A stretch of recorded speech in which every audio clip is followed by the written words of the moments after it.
Adam nə deyəcəyini bilmir. Belə qəşəng də bilirəm. Bilirsən niyə belə cavab verirlər? Çünki bilirlər ki, heç bir cəza görülməyəcək onlar barəsində. Bu səhiyyə sahəsində cəzasızlıq səbəbindən hər kəsin həyatını məhv eləyiblər. Birinin sağ ayağı yerine sol ayağını kəsirlər. Nə bilim, birini belə şikəst qoyurlar, o birisini belə şikəst qoyurlar. Kimi cəzalandırırlar? Deyil, o gün oxudum, rəhmətə gedəndən sonra bilmişəm mən. Cəmaatın həyat yoldaşını doğuşda öldürdü, aparıb həbs eləyiblər, 3 ildə yatmayıb. Çıxıb yerindən həkim kimi fəaliyyət göstərir. Niyə?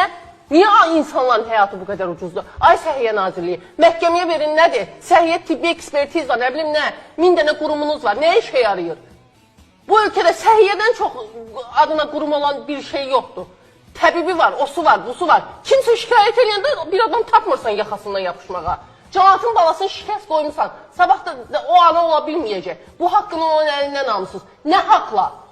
Kim cavab verəcək? Bunun məsuliyyətini kim daşıyır? Bu qədər bəsitdir hər şey. Get məhkəməyə müraciət et. Güya cəmaat bilmir də, yer üzündə məhkəmə var. Məhkəmədən sonra apellyasiya, ondan sonra o birisi.